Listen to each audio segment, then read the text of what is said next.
Je m'appelle Fatou Bagno, je suis la responsable du projet Jeunesse Espoir, qu'on appelle également Yakar, qui est mise en œuvre par le consortium Jeunesse Sénégal. Alors cette exposition photo s'inscrivait dans le cadre plus large d'un forum qu'on a organisé sur 2 jours, les 8 et 9 mars, qu'on a intitulé du même nom que l'expo Yen Boudis.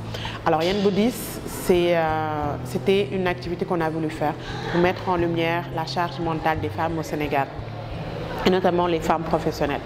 Ça veut dire quoi? Ça veut dire que dans la société dans laquelle nous vivons, de plus en plus maintenant les femmes font le choix de travailler, ou parfois on peut dire même qu'elles n'ont pas le choix parce que leur autonomie financière en dépend. Et malgré cela, elles restent les principales responsables de toutes les tâches de la maison, domestique, les enfants, etc. Donc il y a vraiment un déséquilibre entre leurs responsabilités professionnelles, leurs responsabilités sociales, personnelles, qui font qu'elles sont un peu tiraillées, qu'elles doivent vraiment tout le temps jongler avec leur santé physique, leur santé mentale, etc. Et l'idée de ce forum, c'était de mettre en lumière ce déséquilibre-là, cette charge mentale, cette surcharge, on peut dire. Et à travers cette exposition, l'idée c'était de faire le portrait de différentes femmes qui font face à ces défis-là et qui au quotidien se battent pour pouvoir faire face aux différentes responsabilités qui leur incombent. Ce qu'on cherche, c'est avant tout la sensibilisation, comme je le disais tout de suite.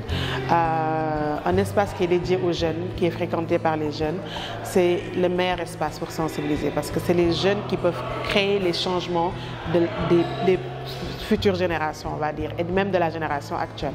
On aimerait vraiment que la société prenne conscience de ce déséquilibre et que on puisse réfléchir à des solutions pour aider les femmes à être plus épanouies, autant chez elles que dans leur lieu de travail. Donc ce qu'on cherche, c'est déjà créer un tilt dans la tête des gens. Parce que souvent, au Sénégal, les gens pensent que ce que les femmes font, c'est facile pour elles. C'est facile de tout gérer, c'est facile d'être partout et tout ça. Déjà, créer un tilt. Voilà, il y a quelque chose qui est anormal ou il y a quelque chose qui ne va pas. Et essayons ensemble de trouver des solutions pour que les femmes puissent être plus épanouies. C'est une expo qui est là jusqu'en fin mars, en célébration du mois des droits des femmes, donc jusqu'en fin mars. Mais ce qu'on voudrait faire, c'est qu'après cela, on faire une expo itinérante qui va aller dans d'autres lieux, comme le musée de la femme, par exemple, ou le centre culturel français, avant de faire vraiment une clôture de cette exposition-là.